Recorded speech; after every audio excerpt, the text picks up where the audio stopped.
राम राम मित्रों। 19 अप्रैल 2026 की अक्षय तृतीया है। ये तिथि विशेष मानी जाती है। इस दिन किए गया कार्य आपको दुगना फल प्राप्त होता है। किसी भी शुभ कार्य को आप करें, पूजा पाठ करें, दान करें या कोई और अच्छा कार्य करें तो आप इस दिन एक तो गंगा जल मिलाकर शिवलिंग पर अर्पित करिएगा और कमल गट्टा चढ़ाइएगा, पुष्प और फल चढ़ाइएगा।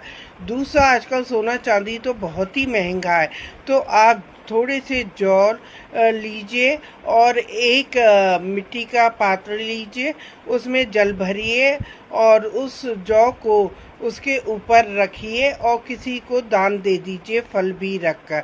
और स्त्रियां श्रृंगार भी दान कर सकती हैं, श्रृंगार है, वस्त्र है, और आप दूध है, दही है, शक्कर है, ये सब दान कर दीजिएगा।